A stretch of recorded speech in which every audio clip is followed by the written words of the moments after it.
اتنی جلدی پانی آگ کو نہیں بجھاتا جتنی جلدی درود پاک گناہوں کو مٹا دیتا ہے۔ درود پاک اصل میں ہے کیا؟ کہ اپنا تعلق نبی علیہ السلام کے ساتھ جوڑنے کے نبی علیہ السلام کی بارگاہ میں سلام عرض کیا جاتا ہے۔ سرکار نے خود ارشاد فرمایا ہے جس وقت تمہیں کوئی سلام کہے اس کے سلام کا جواب دو۔ اب جو آقا اپنے امتی کو یہ تعلیم دے رہے ہیں کہ تمہیں کوئی سلام کہے تو تم اس کے سلام کا جواب دو، یہ کس طرح ہو سکتا ہے کہ امتی ان کی بارگاہ میں سلام عرض کرے اور سرکار اپنے امتی کو جواب عطا نہ فرمائے؟ علماء جانتے ہیں اسلامی لٹریچر کے اندر ایک نام ہوا ہے جنہیں امام نووی کہتے ہیں، یہ شارح مسلم ہیں۔ انہوں نے ایک مقام پر شرح کرتے ہوئے لکھا ہے، اس حدیث مبارکہ کی شرح کرتے ہوئے کہ نبی علیہ السلام ارشاد فرماتے ہیں، اللہ رب العالمین نے مجھ سے ارشاد فرمایا محبوب جانتے ہو یہ فرشتے کس بارے میں بحث کر رہے ہیں؟ میں نے اللہ رب العالمین کی بارگاہ میں عرض کیا لا ادری۔ عام لوگ تو ترجمہ یہ کرتے ہیں نا کہ لا ادری کا مطلب ہے میں نہیں جانتا، لیکن ہمارے استاد ہمارے بزرگوں نے یہ ترجمہ کیا ہے کہ لا ادری یا اللہ جتنا تو نے مجھے علم عطا فرمایا ہے میں اتنا جانتا ہوں، اس کے علاوہ نہیں جانتا۔ اب آگے نبی علیہ السلام ارشاد فرماتے ہیں اللہ تعالیٰ نے اپنے ید اللہ والے ہاتھ اپنی شان جس طرح اللہ کی شان کے لائق ہے، اللہ رب العالمین نے میرے دونوں کندھوں کے درمیان رکھے، اس کی ٹھنڈک میں نے اپنے سینے میں محسوس کی۔ اس کے بعد سرکار ارشاد فرماتے ہیں فَعَلِمْتُ مَا فِي السَّمَاءِ وَالْأَرْضِ، اس ٹھنڈک سے اللہ کے کرم سے جو کچھ جب زمین و آسمان میں تھا مجھے اس کا علم آ گیا۔ اس حدیث مبارکہ کی شرح کرتے ہوئے علامہ نووی نے لکھا ہے کہ ایک مرتبہ جبریل، میکائیل، اسرائیل اور اسرافیل انہوں نے اللہ تعالیٰ کی بارگاہ میں عرض کیا مولا 4000 سال ہو گئے ہیں ایک سوال کا جواب نہیں ملا، 4000 سال ہو گئے مسئلے پر بحث کرتے ہوئے اس کا جواب نہیں مل رہا۔ اللہ تعالیٰ نے جبریل امین سے ارشاد فرمایا جبریل ان قریب میں اپنے محبوب کو اپنے دیدار کے لیے اپنی بارگاہ میں بلا رہا ہوں، سدرۃ المنتہا پر جب میرا محبوب پہنچے گا تو تم یہ سوال میرے محبوب کی بارگاہ میں عرض کرنا، تمہیں اس سوال کا جواب مل جائے گا۔ اب نبی علیہ السلام جب شب معراج اس مقام پر پہنچے، جبریل نے دیگر فرشتوں کی نمائندگی کرتے ہوئے عرض کیا یا رسول اللہ صلی اللہ علیہ وسلم 4000 سال ہو گئے ایک سوال کا جواب نہیں مل رہا۔ سرکار نے ارشاد فرمایا جبریل پوچھ، کیا پوچھتا ہے، کیا سوال ہے تیرا؟ جبریل نے عرض کی یا رسول اللہ صلی اللہ علیہ وسلم ہم دیکھتے ہیں کہ آپ کے امتیوں کے نامہ اعمال کے اندر گناہ ہی گناہ ہوتے ہیں، گناہ ہی گناہ، لیکن تھوڑی ہی دیر گزرتی ہے اللہ رب العالمین ان گناہوں کو مٹا بھی دیتا ہے اور اس کی جگہ نیکیاں لکھ دیتا ہے۔ ہمیں یہ سمجھ میں نہیں آ رہا کہ آیا آپ کی امت ایسا کون سا عمل کرتی ہے کہ رب تعالیٰ اتنا مہربان ہو جاتا ہے کہ صرف گناہوں کو معاف ہی نہیں کرتا بلکہ گناہوں کو معاف کرنے کے بعد نامہ اعمال کے اندر نیکیاں ہی نیکیاں لکھ دی جاتی ہیں۔ اس سوال کا جواب چاہیے۔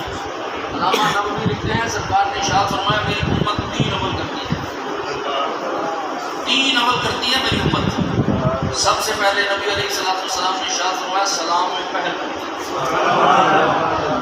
سلام میں پہل کرتی ہے۔ دوسرا سرکار نے ارشاد فرمایا میرے امتی دسترخوان بچھاتے ہیں، اس دسترخوان پر کھانا لگا کر لوگوں کو دعوت دے دے کر کھانا کھلاتے ہیں، مقصود میری رضا ہوتی ہے۔ اللہ تعالیٰ کی بارگاہ میں عمل وہی قبول ہے جو اللہ کی رضا کے لیے کیا، اللہ کو راضی کرنے کے لیے کیا۔ سرکار نے ارشاد فرمایا کہ وہ رب کو راضی کرنے کے لیے اللہ کی مخلوق کو کھانا کھلاتے ہیں۔ تیسرا، نبی علیہ السلام نے ارشاد فرمایا جب عام بندے سو رہے ہوتے ہیں، اللہ کے محبوب بندے میری امت کے چند خاص لوگ آدھی رات کو اٹھ کر رب کی بارگاہ میں کبھی قیام کرتے ہیں، کبھی رکوع کی حالت میں ہوتے ہیں۔ رب کو یہ ادائیں اتنی پسند آتی ہیں کہ رب صرف گناہ ہی معاف نہیں کرتا بلکہ گناہوں کی جگہ نیکیاں لکھ دیتا ہے۔ میں کہہ رہا تھا کہ درود و سلام یہ نبی علیہ السلام کے ساتھ اپنا تعلق بنانا ہے۔ نبی علیہ السلام ارشاد فرماتے ہیں نا کہ میرا کوئی بھی امتی اس وقت میری بارگاہ میں درود و سلام پڑھتا ہے، اسمع اہل محبتی، سرکار ارشاد فرماتے ہیں میں محبت والے کے درود کو سنتا ہوں۔ ایک روایت کے اندر ہے کہ فرشتوں کی ڈیوٹی لگائی جاتی ہے، وہ فرشتے نبی علیہ السلام کی بات، دونوں روایتیں ہیں۔ علماء نے ان کے درمیان تطبیق یہ کی ہے کہ جو بندہ بغیر توجہ کے نبی علیہ السلام کی بارگاہ میں درود پاک پڑھے، فرشتے اس درود کو سرکار کی بارگاہ میں پہنچاتے ہیں، اور جو بندہ توجہ رکھ کے نبی علیہ السلام کی بارگاہ میں درود پڑھے، سرکار اس درود کو خود سماعت فرماتے ہیں، خود سماعت فرماتے ہیں۔ صرف ایک بات اپنے موضوع کی طرف چلتا ہوں۔ البدایہ والنہایہ جسے تاریخ ابن کثیر بھی کہا جاتا ہے، علامہ ابن کثیر نے لکھا ہے کہ ہارون رشید کے دور کے اندر ایک نوجوان کو سزائے موت کی سزا ہوئی، اللہ یاذ باللہ، اللہ تعالیٰ ہم سب کو محفوظ رکھے۔ جس وقت اس بندے کو، اس نوجوان کو پھانسی کے تختے پر لٹکایا جانا تھا، اس وقت بھی یہ طریقہ تھا کہ اس سے پوچھا جاتا تھا کہ تیری کوئی آخری خواہش ہو۔ اس نوجوان سے پوچھا گیا کہ تیری کوئی آخری خواہش ہے؟ اس نوجوان نے کہا کہ ہاں میری آخری خواہش ہے۔ پوچھا گیا کیا ہے تیری آخری خواہش؟ اس نوجوان نے کہا کہ میری آخری خواہش یہ ہے کہ بادشاہ وقت سے میری ملاقات کروائی۔ سپاہیوں نے کہا ٹھیک ہے، ہم بادشاہ وقت سے تیری ملاقات کروا دیتے ہیں۔ جب اس نوجوان کو جو کہ قاتل تھا اس کو لے کر ہارون رشید کے دربار میں لے جایا گیا، مرکزی گیٹ سے جب وہ اندر داخل ہو رہا تھا، سامنے ہارون رشید اپنے تخت پر بیٹھا ہوا تھا۔ اس نوجوان نے بلند آواز سے کہا السلام علیکم ورحمۃ اللہ وبرکاتہ۔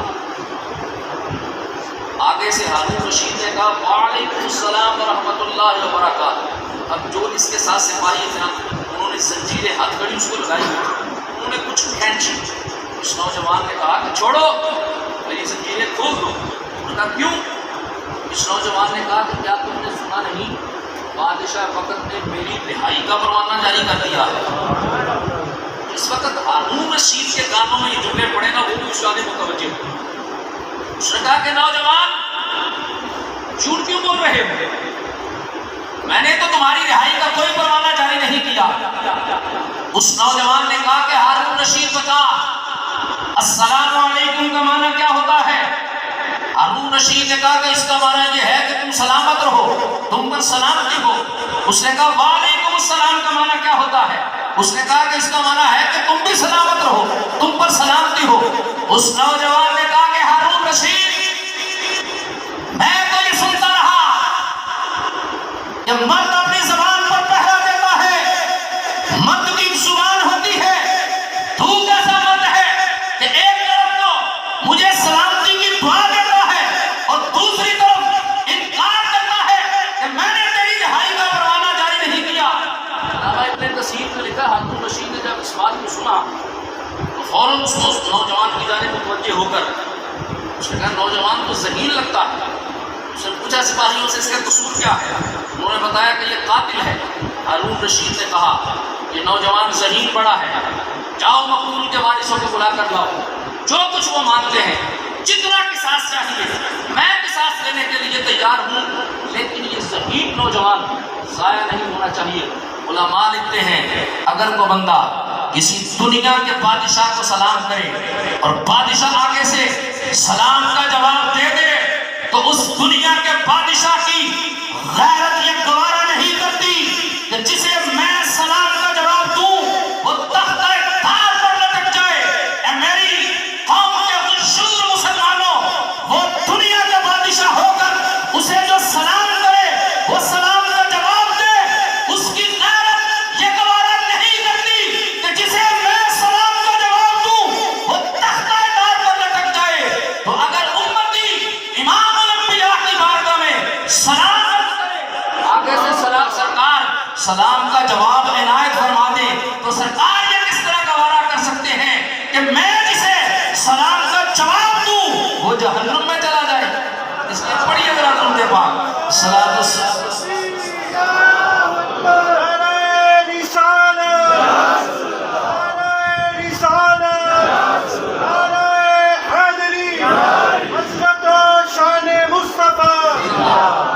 حمد و صلاۃ کے بعد نہایت ہی واجب الاحترام سادات کرام، علماء ذی وقار، سامعین محترم، سب سے پہلے تو یہ اللہ رب العالمین کا بڑا کرم ہے کہ آج کے اس استقبال رمضان کے پروگرام کے سلسلے میں ہم اللہ کے گھر میں اس وقت اللہ تعالیٰ نے ہمیں اپنے گھر میں بیٹھنے کا موقع عطا فرمایا، اور پھر اس جگہ کی نسبت ایک مرد کلندر کے ساتھ ہے۔ یاد رکھیے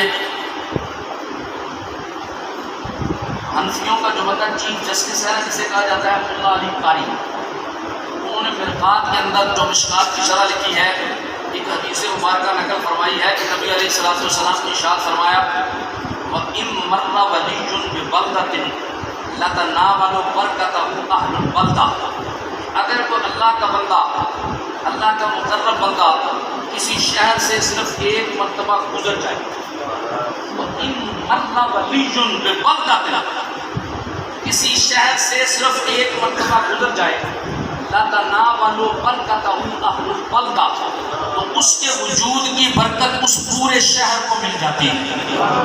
علماء لکھتے ہیں کہ جو ایک مرتبہ گزر جائے وہاں پر اللہ کے انوار و تجلیات کی بارش نازل ہوتی رہتی ہے، تو جس جگہ پر جا کر قیامت تک کے لیے اس کا مزار بن جائے کہ وہاں پر اللہ رب العالمین کے انوار و تجلیات کی کتنی بارش نازل ہوتی ہوگی۔ ویسے بھی ہم اللہ کے گھر میں جمع ہیں، دعا ہے کہ اللہ رب العالمین آج کے اس پروگرام کے جتنے بھی معاونین ہیں، جن کی وجہ سے میں بھی یہاں پر آیا ہوں، جو بھی یہاں پر موجود ہیں، جس طرح کا بھی شرکت آپ کر رہے ہیں، جو کچھ بھی پروگرام کے اندر آپ کا جس طرح کا حصہ شامل ہے، اللہ رب العالمین شریعت و حالات کے مطابق تمام نیک اجر فرمائے۔ جتنے فوشدہ ہیں اللہ تعالیٰ ان کی کام میں مغفرت و بخشش فرمائے۔ لفظ استقبال کا معنی ہے کسی کی عزت افزائی کرنا، کسی کا استقبال کرنا، آگے بڑھ کر کسی کو ویلکم کہنا، مرحبا کہنا، اقبال، اور یعنی کسی کے آگے بڑھ کر اس کی خیر خواہی طلب کرنا۔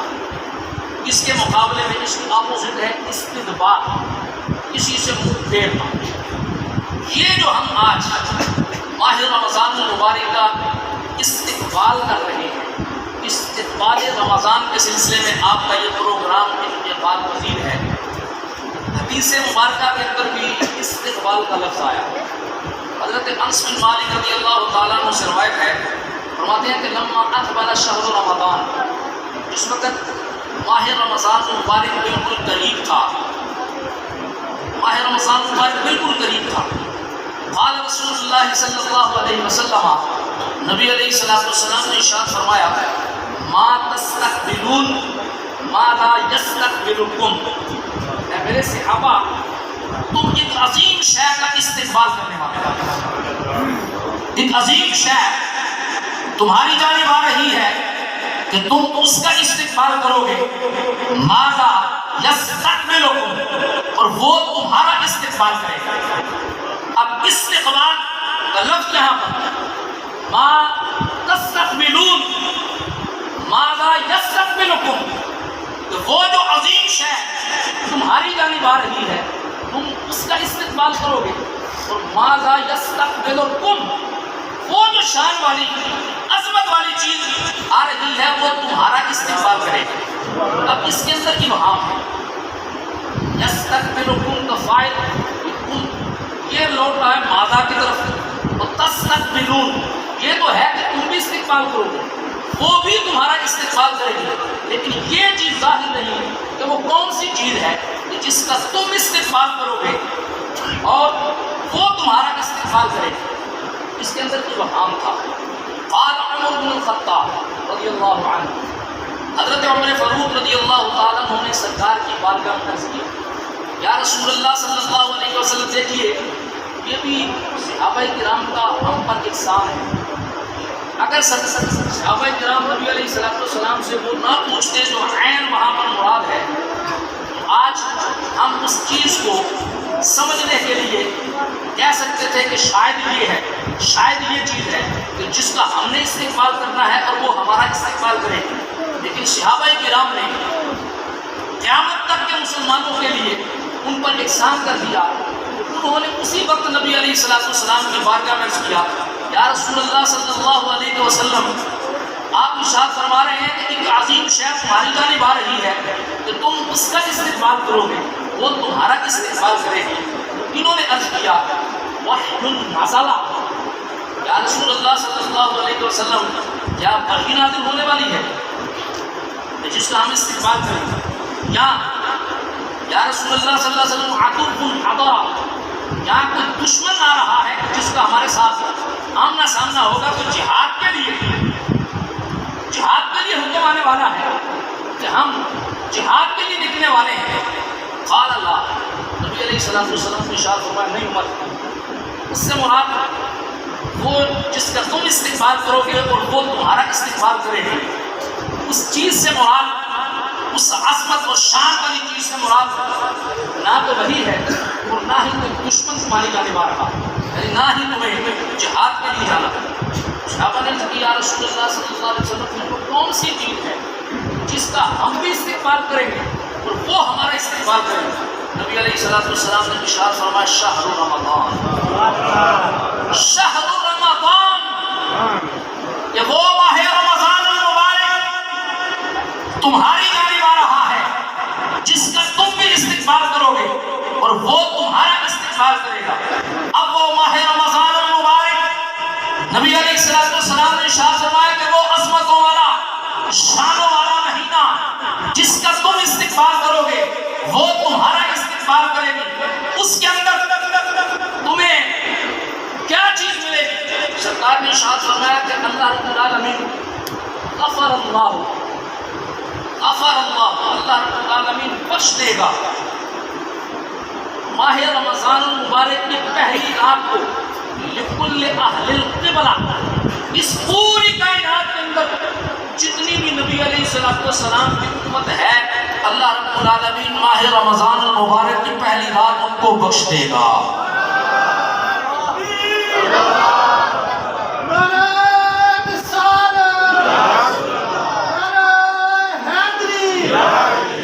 سرکار نے ارشاد فرمایا کہ بخش دے گا رب. اب وہاں پر لفظ ہے قال رجل فی القوم، وہ جو صحابہ کرام نبی علیہ السلام کی بارگاہ میں بیٹھے ہوئے تھے ان میں سے ایک شخص جو کہ قوم میں بیٹھا ہوا تھا. اب وہاں پر لفظ ہے وحدث رأسہ، انہوں نے اپنے سر کو وجد کی حالت میں ہلانا شروع کر دیا. وجد اس طرح سے جدید عربی کے اندر کہتے ہیں الساعت، کسی کو علاج کرنے کے لیے اس کو فجری لگائی جائے. الساعت جس طرح وہ کانپنا شروع ہو جاتا ہے. اس صحابی نے جب یہ سنا نا تو یہ عظمت والا مہینہ کہ جس کی پہلی رات کو اللہ رب العالمین امت مصطفیٰ پر اتنا مہربان کہ روئے زمین پر سرکار سے نسبت رکھنے والے جتنے بھی غلام ہیں اللہ رب العالمین ان تمام کو بخشنے کا اعلان کر دیتا ہے. یہ سرکار کا فرمان سن کر ان پر وجد طاری ہو گیا اور انہوں نے کیا کہنا شروع کر دیا، بخ بخ، اس کو پنجابی زبان کے اندر یوں سمجھو کہ بلے موجہ لگ گئی. اس قدر رب تعالیٰ کی رحمت ماہ مقدس کے اندر جو ماہ مبارک ہماری جانب آ رہا ہے، وہ شان والا کہ جس کا استقبال کرنے کے لیے میں اور آپ آج اس محفل کے اندر موجود ہیں، جس کا استقبال ہم نے کس طرح کرنا ہے، یہ ماہ مبارک آ رہا ہے کہ جس کے اندر اللہ رب العالمین کی رحمت موسلا دار بارش کی طرح نازل ہوتی ہے۔ اور شعب الایمان کے اندر علامہ بہقی اس روایت کو لکھتے ہیں کہ ان رسول اللہ صلی اللہ علیہ وسلم قال، سرکار نے ارشاد فرمایا کہ اعطیت امتی فی شہر رمضان خمسا لم یعطہن نبی قبلی، سرکار نے ارشاد فرمایا کہ اعطیت امتی فی شہر رمضان خمسا، اعطیت عطا کر دی گئی امتی میری امت کو فی شہر رمضان، رمضان مبارک کے مہینے کے اندر خمسا، 5 ایسی خصوصی چیزیں، 5 ایسے خصوصی انعام لم یعطہن نبی قبلی، وہ جو 5 انعام ماہ رمضان مبارک کے اندر اللہ نے میری نسبت سے میری امت کو جو 5 چیزیں عطا فرمائی ہیں، وہ مجھ سے پہلے کسی نبی کو وہ بھی 5 چیزیں عطا نہیں ہوئی، نبی کو بھی عطا نہیں ہوئی اور کسی نبی کی امت کو بھی وہ 5 چیزیں نہیں، لیکن نبی علیہ السلام کی نسبت سے اللہ رب العالمین نے سرکار کے غلاموں کو وہ 5 چیزیں عطا فرمائی۔ معاملہ سارا نسبت کا ہے۔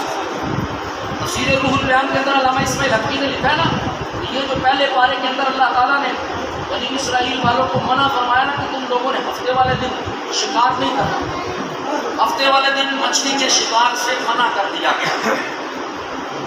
علامہ اسماعیل حقی لکھتے ہیں کہ وہ تو ٹھیک ہے کہ وہ منع ہو گئے، لیکن انہوں نے آگے چھوٹی چھوٹی نالیاں حوض بنا لیے تاکہ جتنی مچھلیاں آئیں ہم ہفتے والے دن اس کا شکار نہیں کریں گے، لیکن کم سے کم وہ اپنے حوض میں انہیں بند کر لیں گے، ہفتے کا دن نکل جائے گا، اتوار والے دن ہم تمام مچھلیوں کو شکار کر لیا کریں گے۔ علامہ اسماعیل حقی لکھتے ہیں وجہ کیا ہے کہ ہفتے والے دن جس دن ان کو روکا گیا تھا اسی دن مچھلیاں زیادہ کیوں آتی تھیں؟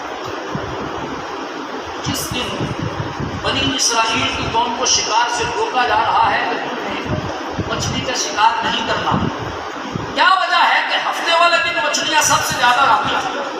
علامہ اسماعیل حقی نے لکھا اس کی وجہ یہ ہے وہ مچھلی جس مچھلی کے پیٹ کے اندر حضرت یونس علیہ السلام 40 دن یا اختلاف روایات جتنے بھی دن رہے، جس مچھلی کے پیٹ کے اندر آپ نے کتنے دن قیام کیا تھا، وہ مچھلی پانی کی تہہ سے صرف ہفتے والے دن باہر آتی تھی۔ اب ہفتے والے دن وہ مچھلی پانی کی تہہ سے باہر آتی تھی، جتنی بھی پانی کے اندر مچھلیاں تھیں وہ ساری کی ساری مچھلیاں اس نسبت والی مچھلی کا دیدار کرنے کے لیے آیا، اس نسبت والی مچھلی کا۔ اب اللہ تعالیٰ نے پہلے نبیوں پر ان کی امتوں کو بھی جو 5 چیزیں عطا نہیں کی گئی، وہ نبی علیہ السلام کی نسبت سے امت مصطفیٰ کو وہ 5 چیزیں عطا کر دی گئی۔ اس مبارکہ کے اندر لفظ لم یعطہن نبی قبلی بات ہی نہیں فرمایا، اس سے مسئلہ ختم نبوت بھی ثابت ہو گیا۔ سرکار نے ارشاد فرمایا جتنے بھی نبی ہیں مجھ سے پہلے آئے ہیں، میرے بعد کوئی نبی نہیں آئے گا، اس لیے کہ اللہ تعالیٰ نے ختم نبوت کا تاج محمد کے سر پر رکھا ہوا ہے۔ تو سرکار نے ارشاد فرمایا مجھ سے پہلے کسی نبی کو وہ 5 چیزیں عطا نہیں کی گئی۔ وہ کون سی 5 چیزیں؟ اما واحدہ، پہلی چیز سرکار ارشاد فرماتے ہیں اذا کان اول لیلۃ من شہر رمضان نظر اللہ عز وجل الیہم، سرکار ارشاد فرماتے ہیں ماہ رمضان مبارک کی جب پہلی رات آتی ہے، جو تراویحاں کا آغاز ہوتا ہے، پہلی رات جب یہ اعلان کر دیا جاتا ہے کہ ماہ رمضان مبارک کا چاند نظر آ گیا، کیونکہ اسلامی کیلنڈر میں رات پہلے آتی ہے، دن بعد میں آتا ہے۔ سرکار نے ارشاد فرمایا جب ماہ رمضان المبارک کی پہلی رات آتی ہے، جو ہی ماہ رمضان المبارک کا آغاز ہو جاتا ہے، نبی علیہ السلام نے ارشاد فرمایا نظر اللہ الیہم، اللہ رب العالمین امت مصطفیٰ کی طرف نظر رحمت فرماتا ہے۔ نظر رحمت اللہ تعالیٰ سے کوئی چیز چھپ نہیں سکتی. اللہ رب العالمین ساری چیزوں کو دیکھ رہا ہے، جو کچھ کائنات میں ہو رہا ہے اللہ تعالیٰ کے سامنے، مگر یہاں پر خاص وہ دیکھنا عام ہے. لیکن جب ماہ رمضان المبارک کی پہلی رات آتی ہے، سرکار نے ارشاد فرمایا نظر اللہ عز و جل الیہم، اس ماہ مبارک کے شروع ہوتے ہی پہلی رات اللہ رب العالمین امت مصطفیٰ صلی اللہ علیہ وسلم کی طرف نظر رحمت فرماتا ہے. نظر رحمت آگے لفظ ہیں، سرکار نے ارشاد فرمایا ومن نظر اللہ الیہ لم یعذبہ ابدا. رب کی نظر کو عام نظر نہ سمجھنا. سرکار نے ارشاد فرمایا کہ رب تعالیٰ ماہ رمضان المبارک کی پہلی رات کو امت مصطفیٰ کی طرف نظر رحمت فرماتا ہے. اب اللہ تعالیٰ نظر رحمت فرماتا ہے تو رب کی نظر رحمت کا انعام امت مصطفیٰ کو کیا ملتا ہے؟ سرکار نے ارشاد فرمایا ومن نظر اللہ الیہ لم یعذبہ ابدا. جس بندے کی جانب اللہ رب العالمین صرف ایک مرتبہ نظر رحمت سے دیکھ لے، لم یعذبہ ابدا، پھر اسے کبھی بھی اللہ رب العالمین عذاب نہیں دیتا. عذاب نہیں دیتا جس کی جانب نظر رحمت صرف ایک مرتبہ فرما دے. ہم کتنے خوش نصیب ہیں کہ اس ماہ مبارک کا استقبال کرنے کے لیے بیٹھے ہیں کہ جب اس سے ماہ مبارک کی پہلی رات آتی ہے اللہ تعالیٰ ہماری جانب نظر رحمت فرماتا ہے. اور سرکار ارشاد فرماتے ہیں کہ جس کی جانب اللہ تعالیٰ نظر رحمت فرما لے لم یعذبہ ابدا، پھر اس بندے کو کبھی بھی عذاب نہیں دیتا. کتنا بڑا انعام ہے نبی علیہ السلام کے صدقے وہ ماہ رمضان مبارک آ رہا ہے جس ماہ رمضان مبارک کی پہلی رات کی اللہ رب العالمین کا کرم شروع ہو جاتا ہے. اما الثانیہ، دوسرا انعام جو اس امت پر نبی علیہ السلام کی نسبت سے اللہ تعالیٰ نے کیا. سرکار ارشاد فرماتے ہیں فَإِنَّ حُلُوفَ أَفْوَاهِهِمْ حِينَ يُمْسُونَ أَطْيَبُ عِنْدَ اللَّهِ مِنْ رِيحِ الْمِسْكِ. سرکار ارشاد فرماتے ہیں روزہ دار سارا دن بھوکا پیاسا رہ کے جب پچھلا پہر ہوتا ہے معدے خالی ہونے کی وجہ سے اس کے منہ سے جو خوشبو آتی ہے، حلوف افواہ، روزے داروں کے منہ سے جو خوشبو آتی ہے وہ خوشبو حین یمسون، جب پچھلا پہر آتا ہے، اطیب عند اللہ، اللہ رب العالمین کے نزدیک وہ کتنی محبوب ہوتی ہے. من ریح المسک، ریح المسک، وہ مشک و عنبر سے بھی زیادہ اللہ رب العالمین کے ہاں وہ روزے دار کے منہ کی خوشبو زیادہ محبوب ہو جاتی ہے.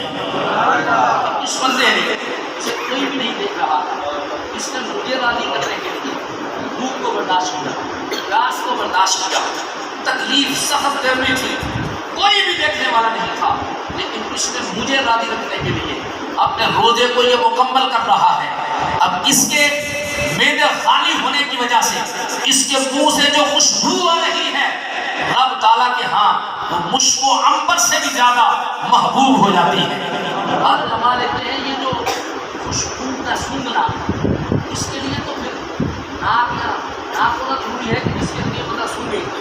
اللہ رب العالمین تو پاک ہے، تو اگر ناک مانا جائے تو جسم ماننا پڑے گا.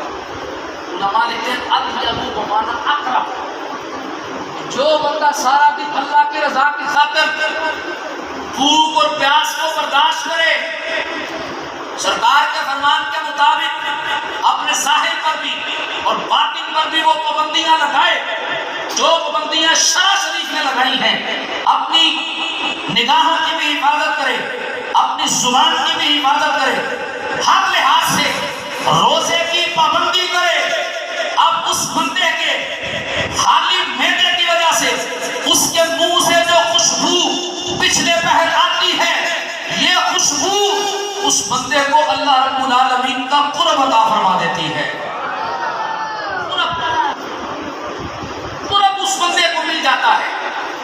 جو بندہ اللہ رب العالمین کی رضا کے لیے اللہ تعالیٰ کو سرکار ارشاد فرماتے ہیں بہت سے لوگ ایسے ہیں جو بھوکے رہتے ہیں لیکن وہ روزے دار نہیں ہوتے، پیاسے رہتے ہیں لیکن وہ روزے دار نہیں ہوتے۔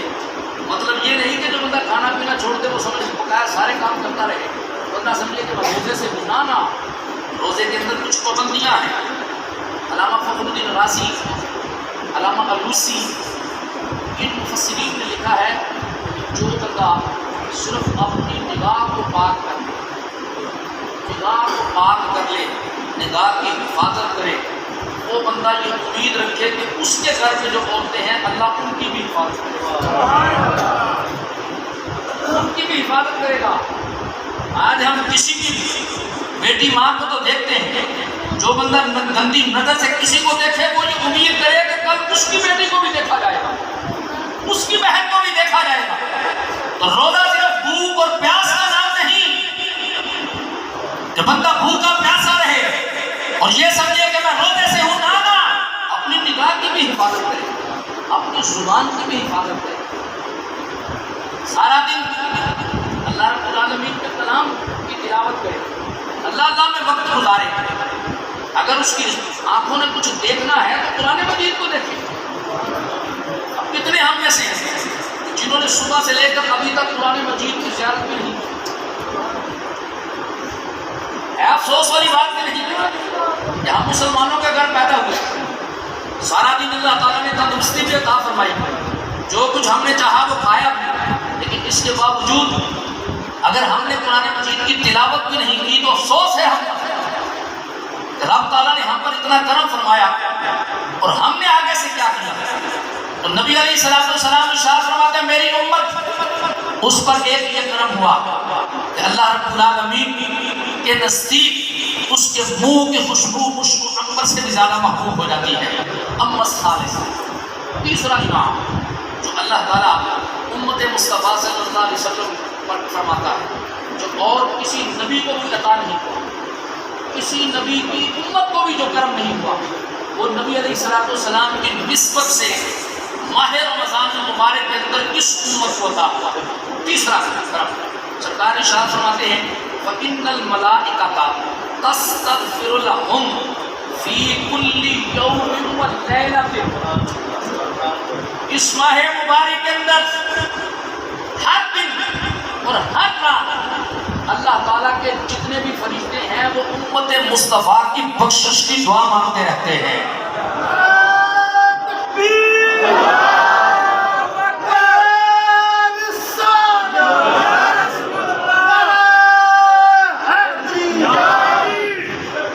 اللہ کے فرشتے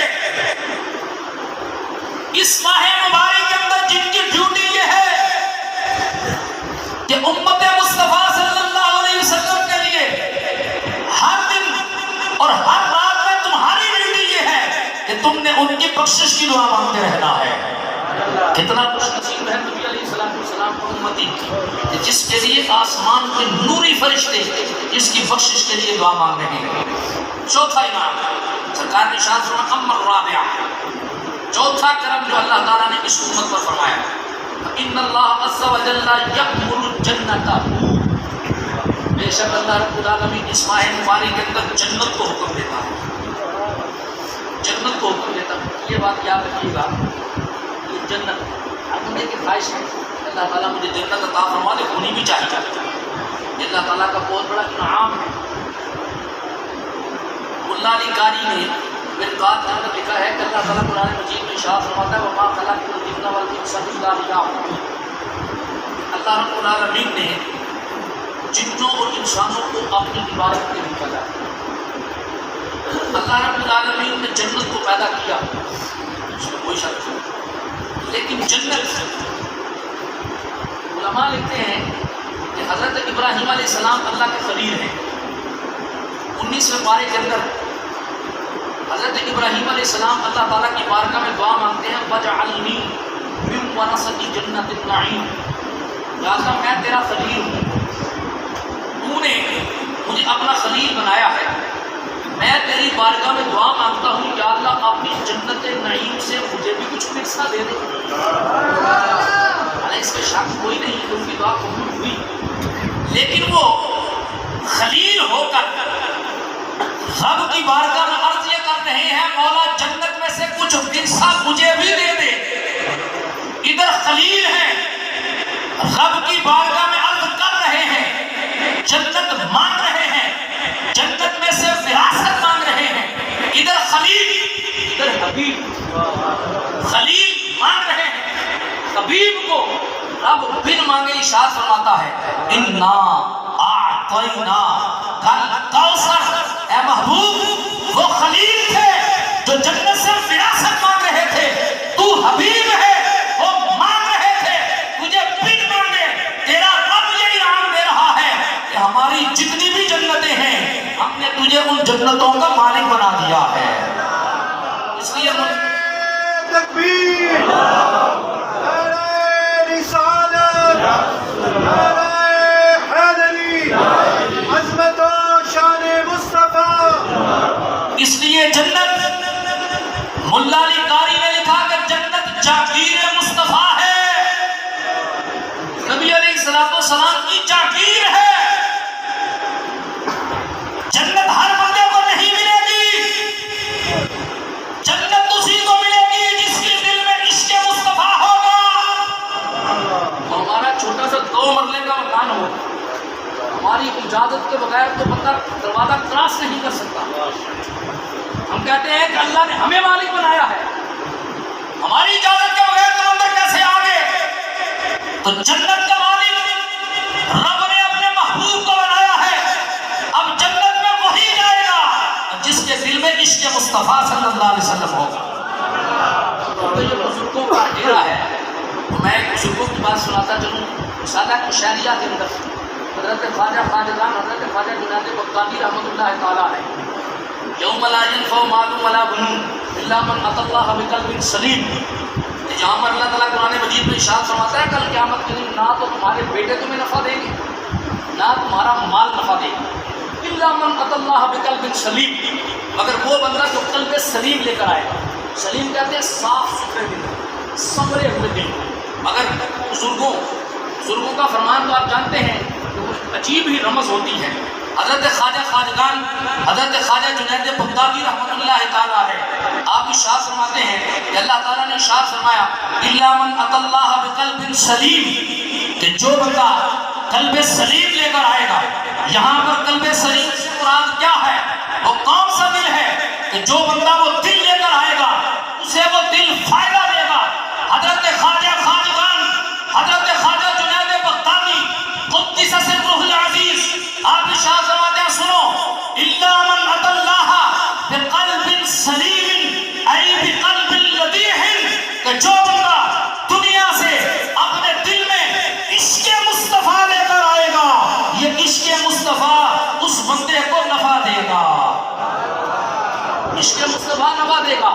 میں عرض کر رہا تھا اللہ تعالیٰ جنت سے ارشاد فرماتا ہے فیقول لها، اللہ تعالیٰ جنت کے لیے ارشاد فرماتا ہے استعدی وتزینی لعبادی، اے جنت تیار ہو جا، اے جنت سمجھ جا، سج جا۔ یا اللہ مجھے تیار ہونے کا حکم دیا جا رہا ہے، مجھے سجنے کا حکم دیا جا رہا ہے، کن کے لیے؟ اللہ تعالیٰ ارشاد فرماتا ہے لعبادی، میرے بندوں کے لیے، میرے محبوب کے امتیوں کے لیے۔ تو ماہ رمضان المبارک کے اندر اللہ رب العالمین جنت کو حکم دیتا ہے کہ جنت سج جا، تیار ہو جا میرے بندوں کے لیے۔ اوشک ان یستصرخوا من تعب الدنیا الی داری وکرامتی، اس لیے کہ میرے بندے میرے محبوب کے امتی دنیا کے اندر کام کر کر کے تھک جاتے ہیں، سارا دن روزہ رکھ رکھ کے انہیں کمزوری ہو جاتی ہے۔ اے جنت تو سج جا، جب وہ دنیا کو چھوڑ کر تجھ میں آئیں گے تو تیرے اندر تو ان کی مہمانی کر، تو ان کا اپنا گھر بن جا۔ یہ ساری یہ 4 انعامات امت مصطفیٰ پر اس ماہ مبارک کے اندر جس کا میں اور آپ استقبال کرنے کے لیے بیٹھے ہیں، وہ ماہ مبارک آ رہا ہے۔ آگے اما الخامسہ، 5واں اور آخری کرم جو اس امت پر ماہ رمضان المبارک کے اندر اللہ تعالیٰ کی طرف سے ہوتا ہے. سرکار ارشاد فرماتے ہیں فَإِنَّهُ إِذَا كَانَ آخِرُ لَيْلَةٍ، جب اس ماہ مبارک کی آخری رات آتی. پہلی رات بھی آپ نے سن لیا، اللہ رب العالمین پہلی رات امت مصطفیٰ صلی اللہ علیہ وسلم کی طرف نظر رحمت فرماتا ہے، اور جس کی جانب ایک مرتبہ نظر رحمت فرما لے پھر اسے کبھی بھی عذاب نہیں دیتا. اب آخری رات سرکار ارشاد فرماتے ہیں فَإِنَّهُ إِذَا كَانَ آخِرُ لَيْلَةٍ، جب آخری رات آتی ہے تو اللہ تعالیٰ اس امت پر اس ماہ کے اندر، اس ماہ رمضان المبارک کے اندر کیا انعام فرماتا ہے.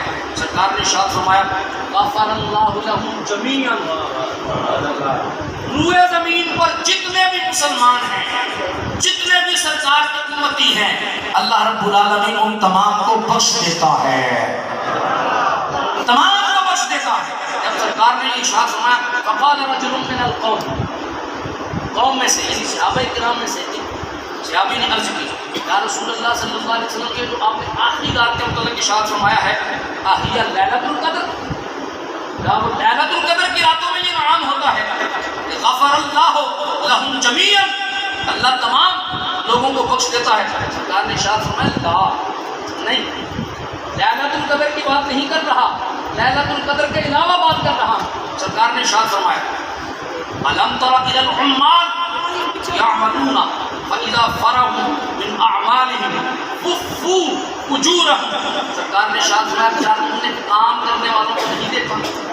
عمال، الم تر الی العمال، سرکار نے ارشاد فرمایا کیا تم نے کام مزدوری کرنے والوں کو نہیں دیکھا؟ یعملون، جب وہ مزدوری کرتے ہیں، فاذا فرغوا من اعمالهم، جب وہ اپنے کام سے فارغ ہو جاتے ہیں تو اب ان کے بعد ان کے ساتھ کیا معاملہ ہوتا ہے؟ وفوا اجورهم، انہیں پورا پورا اجر دیا جاتا ہے.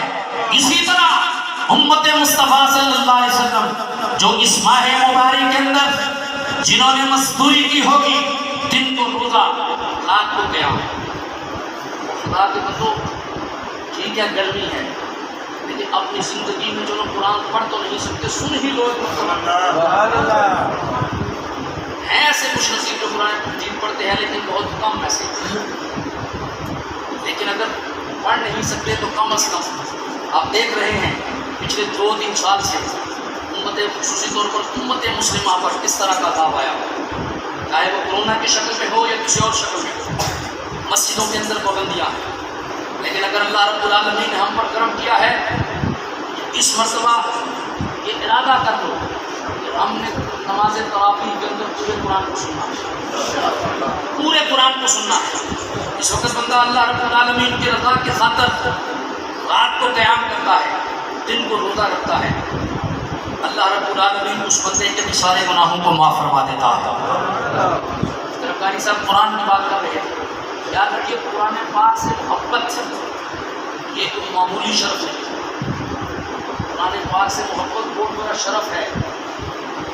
پہلے یہ جو ہمارے بزرگ بیٹھے ہیں انہوں نے جو دیکھا کہ پہلے تھوڑا پیچھے چلے جائیں تو صبح کے وقت لوگوں کے گھروں سے تلاوت قرآن حکیم کی آواز آیا کرتی، لوگ بلند آواز سے تلاوت قرآن حکیم کیا کرتے تھے. اب وہ قرآن حکیم کی آوازیں آنا بند ہو گئی. اور سرکار نے ارشاد فرمایا ہے جس گھر کے اندر تلاوت قرآن حکیم ہوتی ہے وہاں پر رحمت کے فرشتوں کا رسول ہوتا ہے، اور جس گھر میں تلاوت قرآن حکیم نہیں ہوتی وہاں پر شیاطین کا رسول ہوتا ہے. اب یہ فیصلہ آپ نے کرنا ہے. اپنے گھروں کے اندر رحمت کے فرشتوں کا رسول چاہتے ہیں کہ شیاطین کا رسول چاہتے ہیں؟ آج ہر بندہ اپنے بچوں کو یہ تو پوچھتا ہے کہ بیٹا بتاؤ آج تم اسکول گئے تھے کہ نہیں گئے تھے، ٹیوشن گئے تھے کہ نہیں گئے تھے. اللہ ماشاء اللہ بہت کم والدین ایسے ہیں جو اپنی اولاد کو یہ پوچھتے ہیں کہ بتاؤ آج دن میں کتنی نمازیں پڑھی، بتاؤ مغرب کی نماز کے اندر قاری صاحب نے پہلی رکعت کے اندر کون سی سورہ مبارکہ پڑھی تھی. اور جب تک ماں باپ اپنی اولاد کو نمازوں کے بارے میں پوچھا کرتے تھے، یہ خبر رکھتے تھے کہ ہمارا بیٹا کس کے پاس بیٹھتا ہے، کس کا درس سنتا ہے، تب تک اولاد فرما بردار تھی. جب ماں باپ نے اولاد کو پوچھنا چھوڑ دیا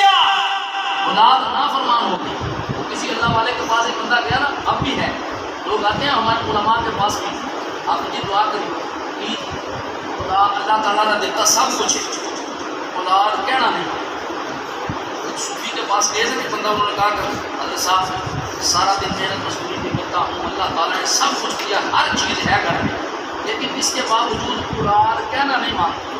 انہوں نے فرمایا یہ بتا تو رب کی کتنی مانتا ہے؟ آپ ایمان سے بتائیے گا، جتنی نعمتیں اللہ تعالیٰ اپنے بندے کو دیتا ہے، کیا کوئی باپ اپنی اولاد کو اتنی نعمتیں دے سکتا ہے؟ ان بزرگوں نے فرمایا یہ بتا تو رب کی کتنی مانتا ہے؟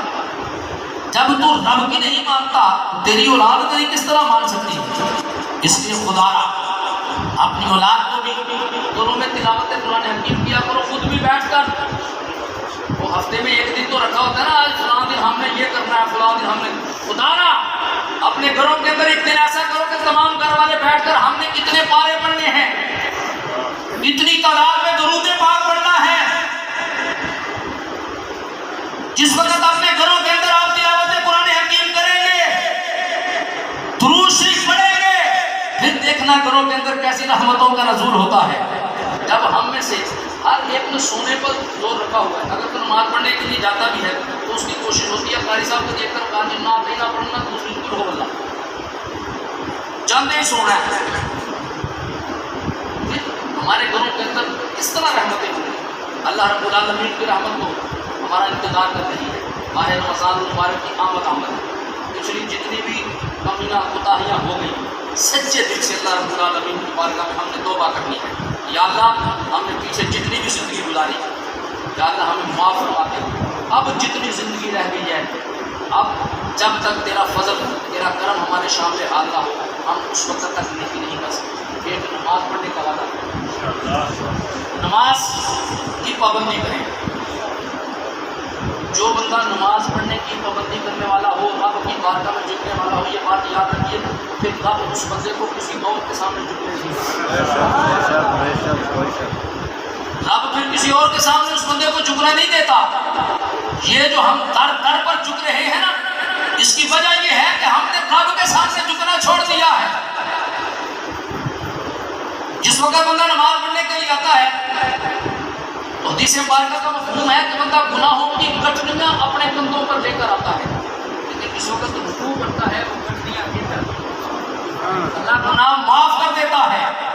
اب رب کی رحمت تو ہماری جانب دوڑ کر آ رہی ہے ماہ رمضان المبارک کی صورت میں، کہ جس کے اندر ایک فرض 70 فرضوں کے برابر، ایک نفل غیر رمضان فرض کے برابر۔ اب رب تعالیٰ کی طرف سے تو سیل لگی ہوئی ہے، اگر ہم اس سیل سے فائدہ نہ اٹھائیں تو ہم سے زیادہ کو بد نصیب بھی ہے۔ کسے معلوم ہے کہ آئندہ سال ہمیں ماہ رمضان المبارک دیکھنا بھی نصیب ہوگا کہ نہیں ہوگا؟ اس لیے اپنی زندگی کو آخری رمضان المبارک سمجھ لیتے ہیں۔ صحیح معنوں کے اندر اس ماہ مبارک کے اندر جو پچھلی زندگی میں کوتاہیاں ہوئی ہیں، ان کوتاہیوں کو بلا کر رب سے اپنے گناہوں کی معافی مانگ کر ایک نئی زندگی کا آغاز کیجیے۔ ہو سکتا ہے ادھر ہم توبہ کریں، ادھر ہمارا آخری وقت آ جائے، اللہ تعالیٰ اس سے پہلے ہمارے گناہوں کو معاف فرما دے۔ میں ایک مرتبہ پھر منتظمین جن کے تعاون سے میں یہاں پر آیا ہوں، علماء کرام، سادات کرام،